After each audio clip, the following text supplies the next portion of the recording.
All right, shalom everyone. This is Brother D, devotedtoyah.com, and we're doing 1 Samuel chapter 13. And first up to read is Sister Anna, and I'm not sure who she's going to have read, whether it's one of her kids or she's going to read. But Anna, you are unmuted. Okay, I'm going to read. Saul reigned 1 year, and when he had reigned 2 years over Israel, Saul chose him 3,000 men of Israel, of which 2,000 were with Saul in Michmash, and in Mount Bethel, and 1,000 were with Jonathan in Gibeah of Benjamin, and the rest of the people he sent every man to his tent.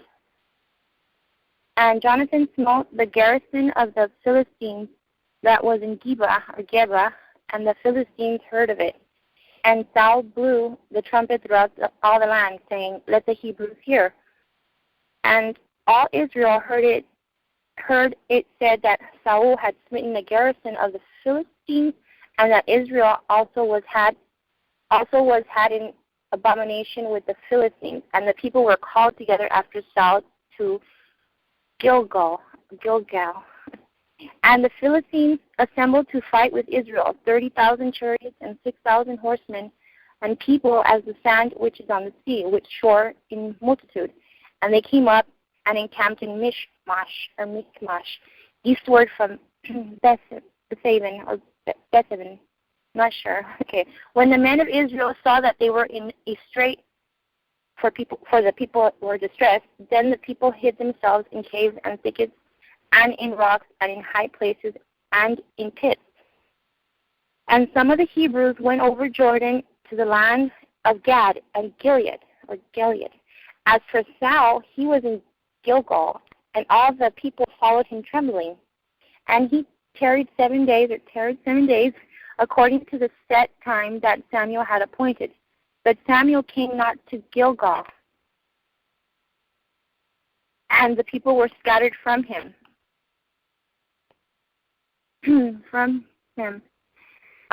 Saul said, "Bring hither a burnt offering to me and peace offerings." And he offered the burnt offering. And it came to pass that as soon as he had made an end of offering the burnt offering, behold, Samuel came, and Saul went out to him that he might salute him. And Samuel said, "What hast thou done?" And Saul said, Because I saw that the people were scattered from me, and that thou camest not within the days appointed, and that the Philistines assembled at Michmash. Therefore said I, "The Philistines will not come down upon me to Gilgal, and I have not made supplication to Yahuwah. I forced myself, therefore, and offered a burnt offering." And Samuel said to Saul, "Thou hast done foolishly. Thou hast not kept the commandment of Yahuwah thy Elohim, which he commanded thee. For now would the Yahuwah have established thy kingdom upon Israel forever. But now thy kingdom shall not continue. Yahuwah hath sought him a man after his own heart, and Yahuwah hath commanded him to be a captain over his people, because thou hast not kept that which Yahuwah commanded thee." And Samuel arose and went up to Gilgal, to Gibeah and Benjamin. And Saul numbered the people that were present with him about 600 men. So he's getting a charger. And Saul and Jonathan, his son, and the people that were present with them abode in Gibeah of Benjamin, but the Philistines encamped in Michmash. And the spoilers came out of the camp of the Philistines in the 3 companies. One company turned to the way that leadeth to Ophrah, to the land of Shual, and another company turned the way to Beth-horon, and another company turned to the way of the border that looketh to the valley of Zebulun, towards the wilderness. Now there was no smith found throughout all the land of Israel, for the Philistines said, "Lest the Hebrews make them sword of spears."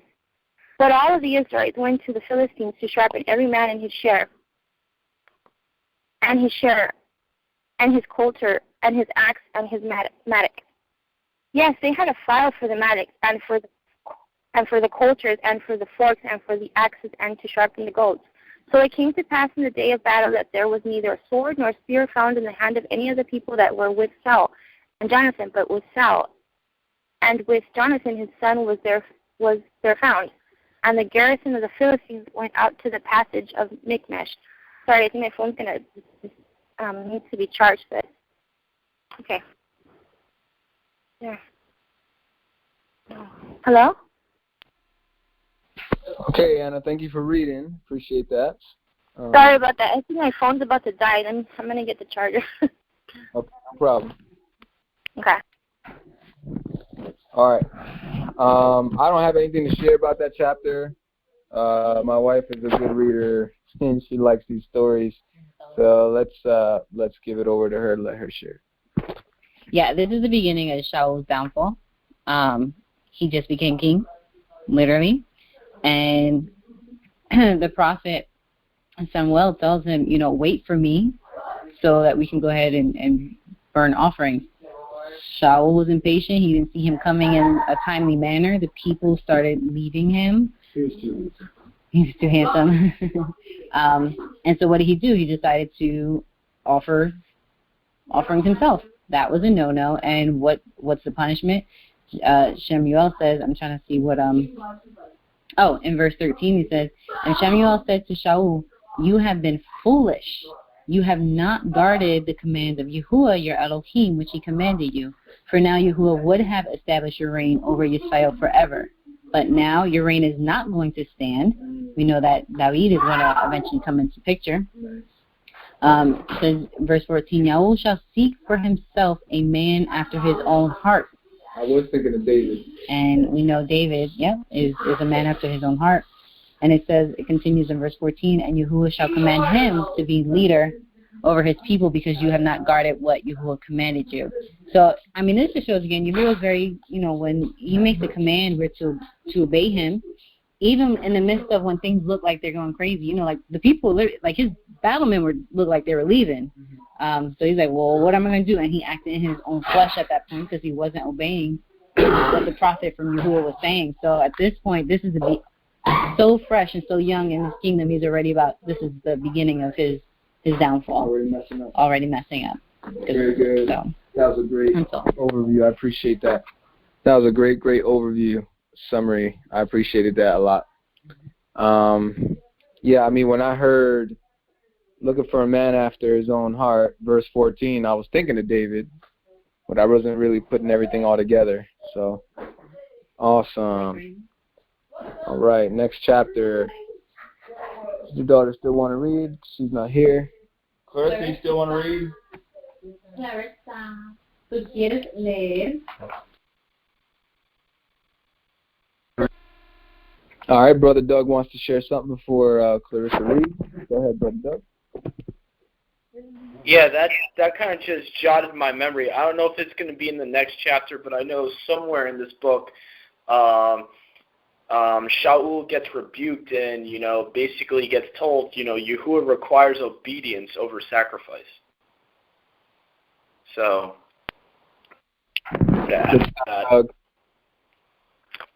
Awesome. Good stuff. Was that it? What did you want to share?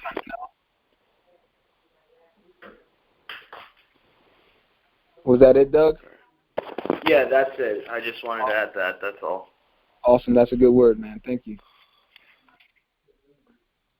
All right. Next over, we're going to give it to Clarissa to read. And this is chapter 14. Here you go. Wait, do I read the whole chapter? Mm-hmm. Your And it came to be one day that Jonathan, son of Shaul, said to the young man who bore his armor, come and let us go over to the outpost of the Philistines, which is on the other side. But he did not inform his father. And Shaul remained at the outskirts of Gibeah, where? Right there. Gibeon. Under a pomegranate tree. That makes more sense. At Megon. Migron. They had a really weird word back then. Migron. And the people who were with him were about 600 men. And Ahiah, son, this is a dude's name? Ahiah. That would be a pretty girl's name. Ahiah, I like that. Okay, anyway. Son of Abitsu. Ichabod's brother, son of Phinehas, son of Eli, the presence of Yahuwah in Shiloh. What? Shiloh. And the people did not know that Jonathan had gone. And between the passes by which Jonathan sought to go over the outpost of the Philistines, there was an edge of a rock on one side and an edge of a rock on the other side. And the name of one was Botzet, and the name of the other was Senhet, I think. The one edge was on the north opposite Michmash. Okay.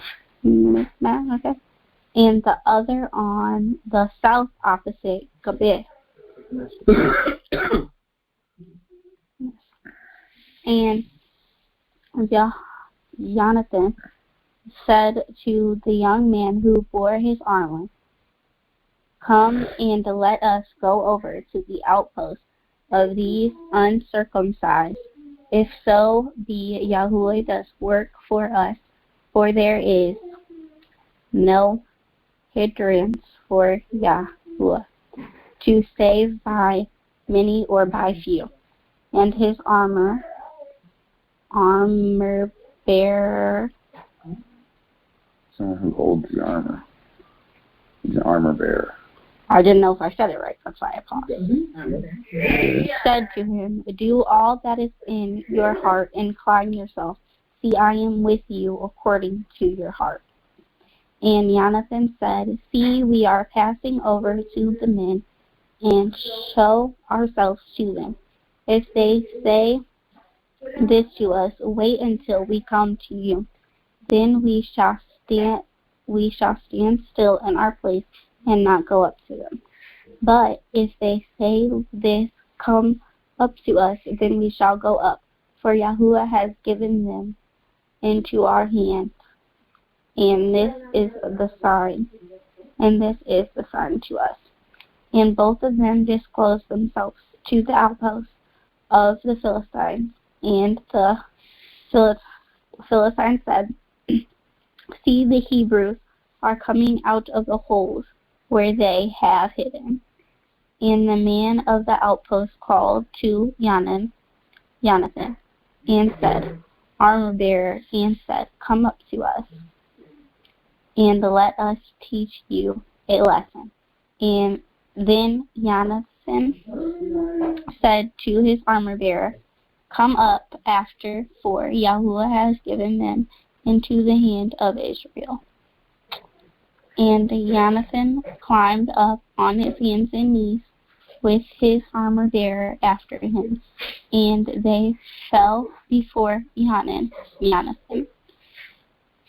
And his armor bearer was putting them to death behind him. And the first smithing which Jonathan and his armor bearer struck was about 20 men in about half an acre of land. And there was trembling in the camp, in the field, and among all the people. The outposts and the riders also trembled, and the ground shook. I said it right the first time, and I said it my God.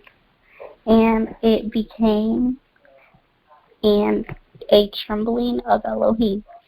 And the watchmen of Saul in Gibeah of Benjamin looked and saw the crowd melting away. And they went here and there, and Saul said to the people who were with him, "Please inspect and see who has gone from us." So they inspected and saw Jonathan and his armor-bearer were missing. And Saul said to Elisha,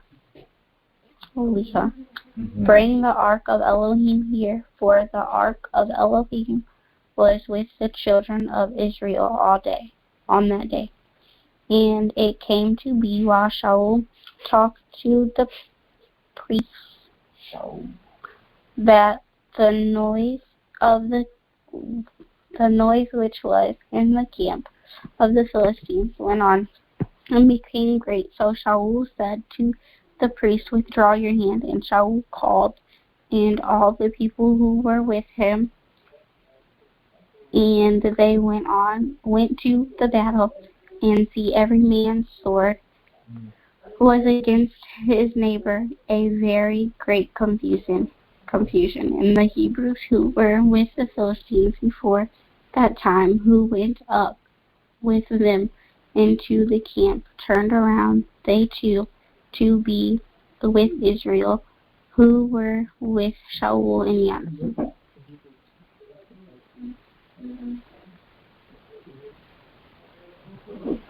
And all of the men of Israel who had hidden in the mountains of, I don't know that word, Ephraim, heard that the Philistines fled, and they also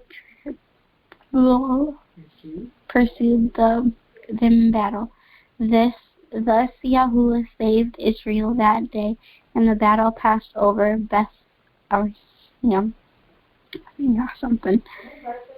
the men of Israel were distressed that day. So Saul had placed the people under oath, saying, "Cursed be the man who eats food until evening, and have taken revenge on my enemies." Therefore none of the people tasted food, and all they of the land came into the woods, and there was honey on the ground. And the people came into the woods and saw the honey dripping, but no one put his hand to his mouth, for the people feared the oath. But Jonathan had not heard that his father had taken an oath of the people, and stretched out the end of the rod that was in his hand, and dipped it in the honeycomb, and put his hand to his mouth, and his eyes lit up. Then one of the people said, "Your father strictly took an oath of the people, saying, 'Cursed be the man who eats the food today.'" And the people were wary. And Jonathan said, "My father has troubled the land. Now I see how my eyes lit up when I tasted a little of this honey. How much better if the people had well." I'm sleepy. That was it? No, it's still on. But she interrupted me. Oh no! I was saying it was funny because you were saying honey and you were like. Yeah, because my food keeps coming out of my mouth. I know. It wasn't a joke on you. It was cute. Oh yeah, she's saying honey. She's like, right. She's like, and you fix her right now. That sounds good. Right. Honey does sound really good right now. Yeah. Who we got the mic on? Yeah, it's recording. How much better if the people had well eaten today of the spoil of their enemies, which they found, for them would not the slaughter among the Philistines have been greater. And they struck the Philistines that day from the Michmash to Elon. Yeah. So the people were very wary. And the people pounced on the spoil, and took sheep and cattle and calves, and slew them on the ground. And the people ate with the blood. That's annoying. And told,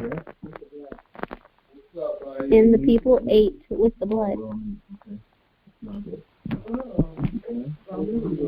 Yeah, they're very hungry.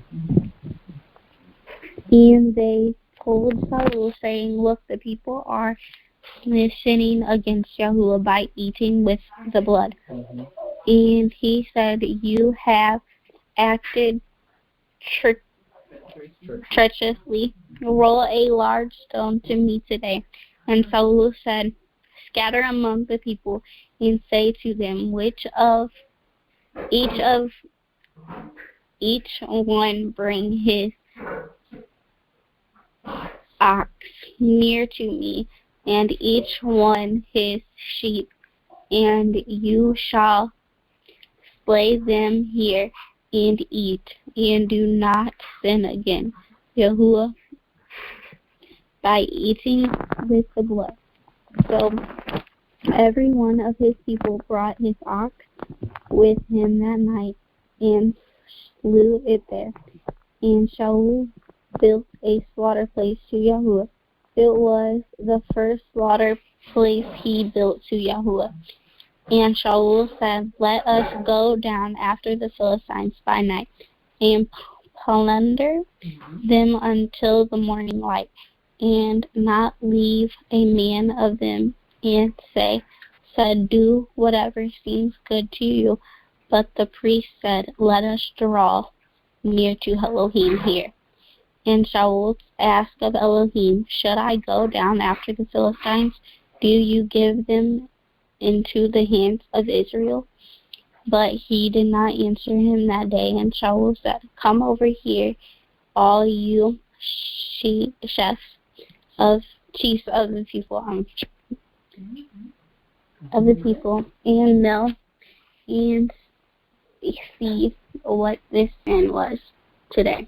For as Yahuwah lives, who saves Israel, though it be to Jonathan my son, he shall certainly die, but not one among all the people answered him."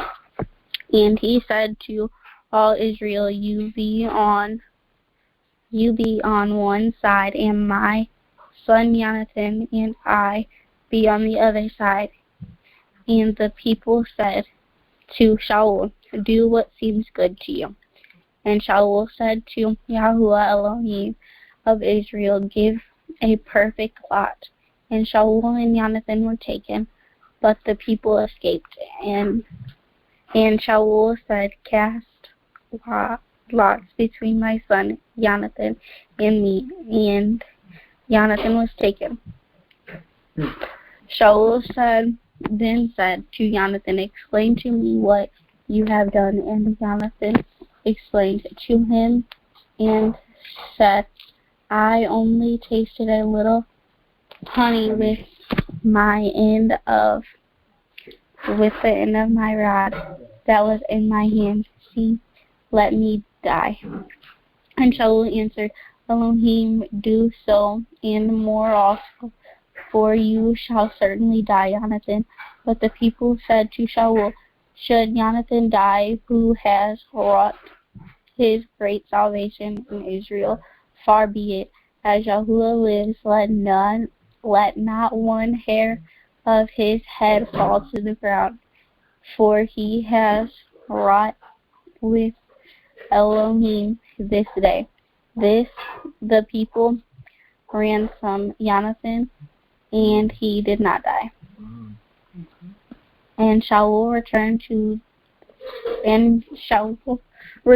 from pursuing the Philistines, and the Philistines went to their own place. And Shaul took the reign over Israel,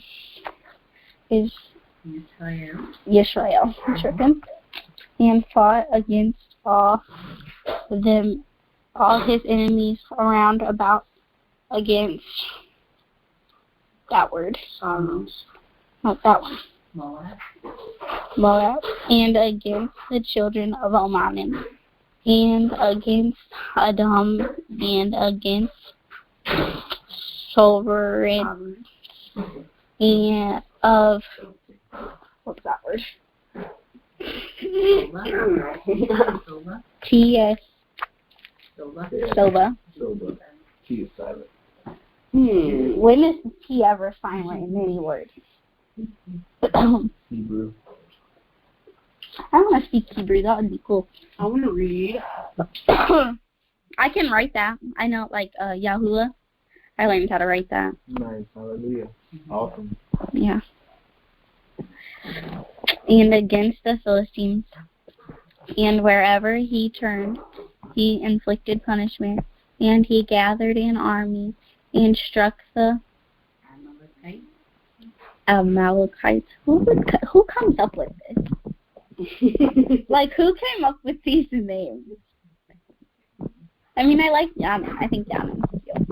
You said Yana? Yanin. I think Yanin's cute.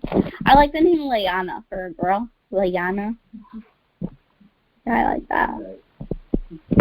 Yeah. Okay. Delivered Israel. I keep wanting to say Israel. From the hands of those who plundered them. And the sons of Saul were I know, because he was like, oh, you want to read? Yeah. And the sons of Shaul were Jonathan and Yeshua. She's almost done. I'll let you get it. And who? I don't know. What's that word? Melchishua. And the names of his 2 daughters were these. The name of the firstborn, Meribah. Yeah. And the name of the younger, Michael. That's actually cute. I like that name. Myself. Yeah, perhaps she ever came up with that one. And the name of Saul's wife was, that looks like albino. Oh, that's pretty. Some of these are pretty. Yeah, I like albino people. They're cool. I want an albino friend so bad. For a really long time, I wanted to be albino. Okay.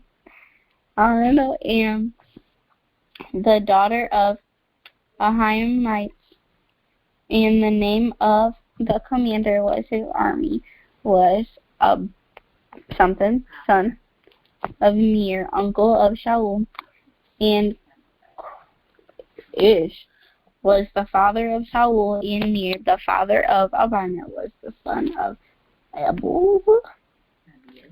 Abiad. And there was tough fighting against the Philistines all the days in Shaul, and when Shaul saw any mighty man or any brave man, he took him for himself. Good job. Nice. Good job. I'm proud of myself for getting Good job. That was a long chapter. I did not know it was going to be that long. You did a good job. Very good.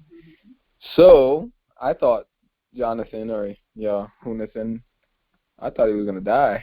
And Mercy. I thought he was going to die too. Yeah. So, and why did he not die? Because.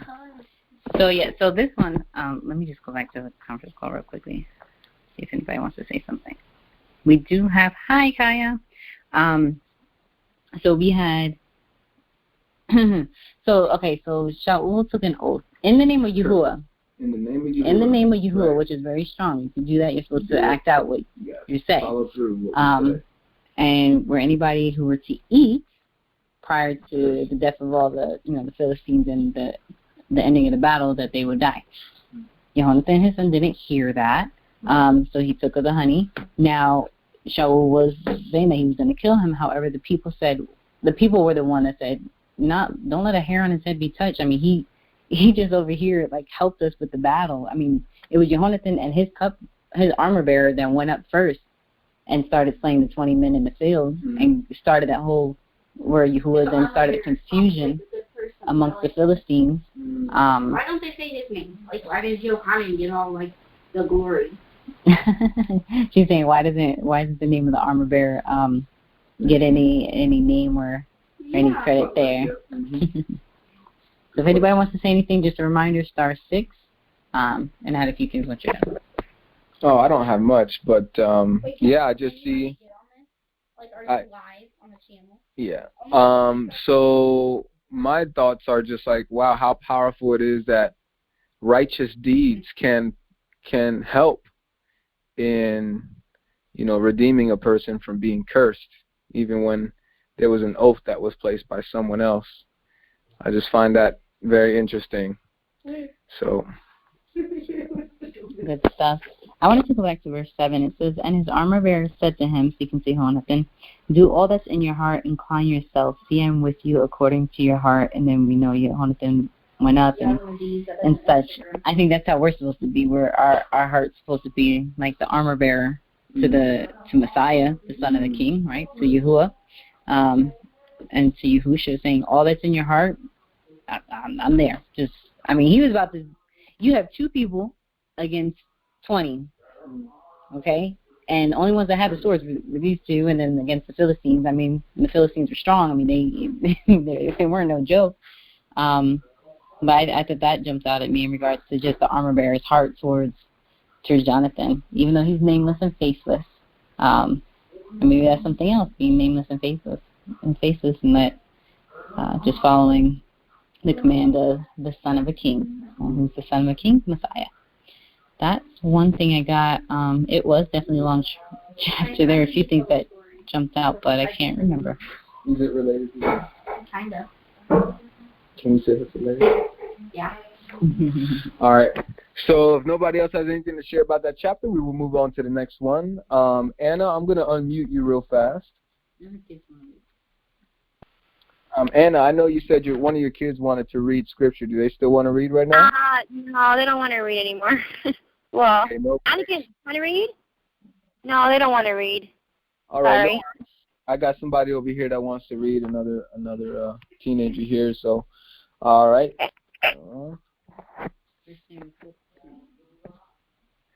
So now we're at 1 Samuel chapter 15. Let me get it here. There we go. And there are 35 verses. Go. I walked into a Christian store. His name is Samuel? Yeah, 1 Samuel chapter 15, verse 1. And Samuel said to Shaul, Yahuwah sent me to anoint you sovereigns over his people, over Israel, and now listen to the voice of the words of Yahuwah. Thus said Yahuwah of hosts, I shall punish Amalek for what he did to Israel, how he set himself against him on the way when he came up from Mitzrayim. Now go, and you shall strike Amalek and put under the ban all that he has, and you shall not spare them and put to death, from man to woman, from infant to nursing child, from ox to sheep, from camel to donkey. Then Shaul summoned the people and mustered them in Talahim, 200,000 foot soldiers and 10,000 men of Yehuda. Yehuda? Yes. And Shaul came to a city of Amalek and lay in wait in the wadi. And Shaul said to the Quanites, go turn aside, come down from among the Amalekites, lest I destroy you with them.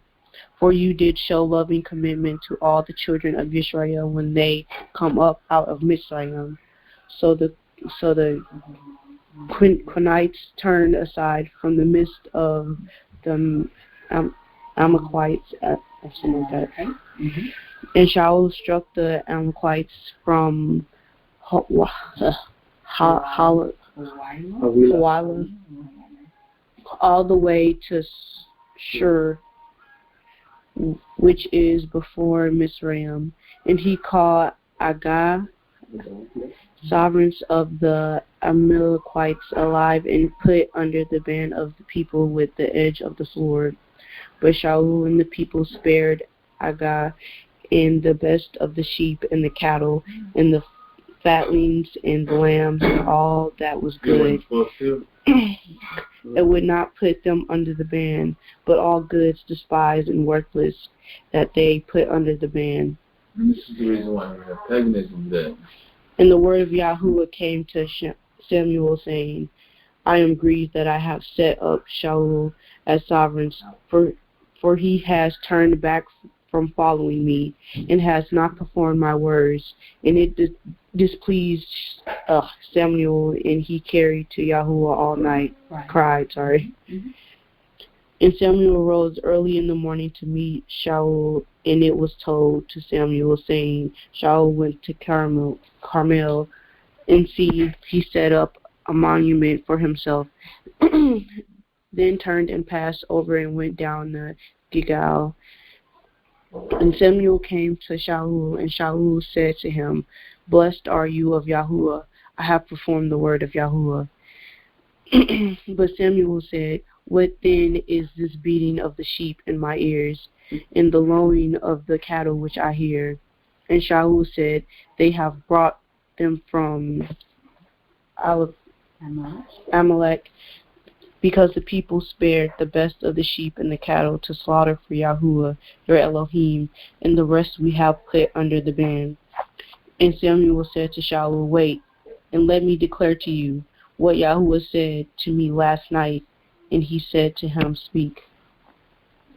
And Samuel said, Though you were little in your own eyes, were you not head of the tribes of Israel, and did not Yahuwah anoint your sovereigns over Israel? And Yahuwah sent you on the way and said, Go, and you shall put under the ban of sinners the Amalekites, and fight against them until they are consumed. And why did you not obey the voice of Yahuwah, but swooped down on the spoil and did evil in the eyes of Yahuwah? And Shaul said to Samuel, I did obey the voice of Yahuwah, and I went on the way of which Yahuwah sent me, and brought back Agag, sovereigns of Amalek, and I put Amalek under the ban. But the people took of the spoil of the sheep and cattle, the best of that which should have been put under the ban, to slaughter Yahuwah, your Elohim, in Gilgal. Then Samuel said, Does Yahuwah delight in ascending offerings and slaughterings, as in obeying the voice of Yahuwah? Look, to obey is better than a slaughtering. To heed is better than the fat of rams. For rebellion is as the sin of divination, and stubbornness is as wickedness and idolatry. Because you have rejected the words of Yahuwah, he also does reject you as sovereigns. And Shaul said to Samuel, I have sinned, for I have transgressed the mouth of Yahuwah in your words, because I feared the people and listened to their voice. And now please pardon my sin and return with me, and let me bow myself to Yahuwah. But Samuel said to Shaul, I do not return with you, for you have rejected the word of Yahuwah. And Yahuwah does not reject you from being sovereigns, over Israel. As Samuel turned around to go away, Shaul took hold of the edge of his robe, and it tore. And Samuel said to him, Yahuwah has torn the ridge of Israel from you today, and has given it to a neighbor of yours better than you. Moreover, the eminence of Israel does not lie nor relent, for he is not a man that he should relent. Then he said, I have sinned, but esteem me now, please, before the elders of my people and before Israel, and return with me, and I shall bow myself to Yahuwah, your Elohim. And Samuel turned back after Shaul, and Shaul bowed himself to Yahuwah. Why didn't you just do it in the first place? He's already given the authority. Right. And Samuel said, Bring Agag, sovereigns of the Amalekites here to me. So Agag came to him, delighted in Delighted. I saw the delight, and I was like, yeah. Diligently, and Agag said, truly the bitterness of death has turned aside. And Samuel said, as your sword bereaved women, let your mother be bereaved among women too. Samuel then hewed Agag to pieces before Yahuwah in Gilgal. And Samuel went to Ramah while Shaul went up to his house to Gibeah of Shaul. And Samuel did not see Shaul again until the day of his death. For Samuel mourned for Shaul, and Yahuwah was grieved that he had made Shaul to reign over Israel. Shaul was upset because Shaul was the anointed king of Israel, which was against Yahuwah anyway, because they wanted the people of Israel to forget a king, just worship me and praise me, Right. and I will provide all things for you. How would that have worked? Same way it was. They had judges. Like it would judges. Just need judges. It would have been better. It would have been better. Oh, yeah. Yeah, because each person would be held to their own accountabilities through Yahuwah and His law. Mm-hmm. But so they, that's what Shaul. Did he already? Samuel isn't dead at this point. No, so not yet. Samuel right here. Is Shaul the one that resurrected him? Mm-hmm. Oh, yeah. Shaul did that. Mm-hmm. So the sorcerer would have driven the person through the nation? Yeah. Samuel was like, dude, this is wicked, bro. What are you doing? Yeah. It's not Elohim. Why'd you wake me up? I'm scared right now. He was stealing the story. Very good.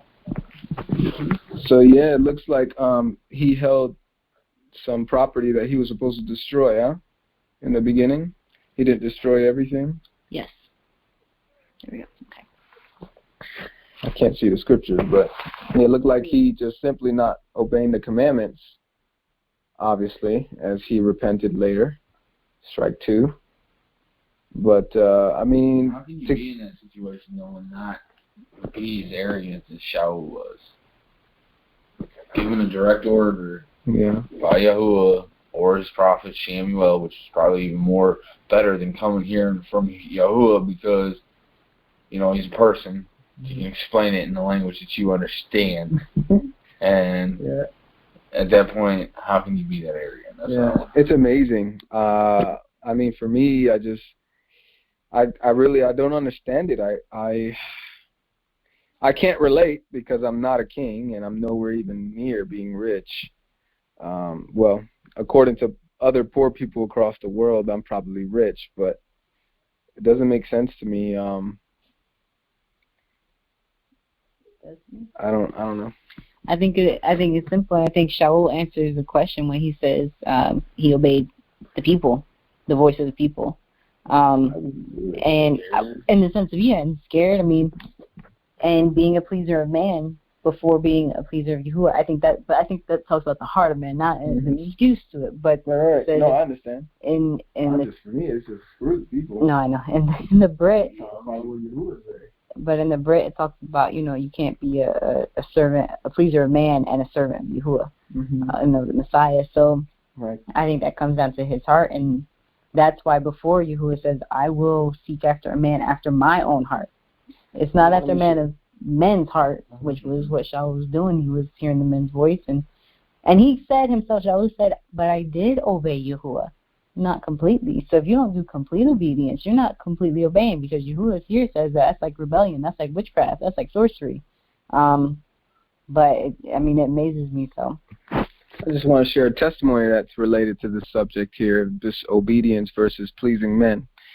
So yesterday, my brother Yeshayahu takes me to a place by a Christian guy who has furniture all over the place.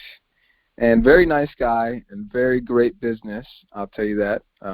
Get furniture for very, very low cost. We got a nice bed. Anyways, but we talked to him and I said, yeah, we're here in St. Louis, Missouri, and I'm bringing my ministry here, a ministry of music and word, and partnering up with Brother Yeshayahu and want to rock this, city and just keep it going. He's like, oh yeah. He's like, oh, but I said the only thing is I don't have like a building or organization or anything like that. And he's like, oh yeah, that's cool. Well, he's like, you could rent out a YMCA, and start off like that. The only thing is that they'll limit, what you can say. They'll put tape on what you can say, but that's all. Other than that, it's good. I'm like, what in the world did this guy just say? Like, how are you going to be? And the history is that this guy used to be a minister, and he's a Christian now, but I guess he used to be a minister. But it's just sad that these Christians, he claims to be one still, but it's crazy that you hear these people speak this way. And then I told him, yeah, I'm not really into the building stuff. I'm really into home gatherings, like cell groups and home gatherings. He's like, oh yeah, that's a good way to start. And then once you build up your money, you can actually get a building. I'm like, what? This guy is just so fixated and focused on the money. It's amazing. And so yeah, I just want to say that I don't understand it. I really don't. It doesn't make sense to me. It's really simple. Yahuwah says, obey my commandments, worship him, and don't serve man, don't be a pleaser of man. I don't understand what's so complicated about that. And I think he's given over people to a delusion, or they've given themselves over to a delusion and reprobate mind and all that. And then, it is what it is. We're in a matrix, and some people got to eat the blue pill or the red pill. So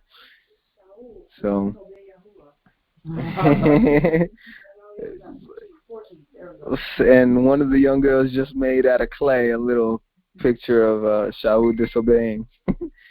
All right, anyone else got anything they want to share from this chapter? I think we'll cut it right there with that. Let me unmute. Let me actually stop the recording.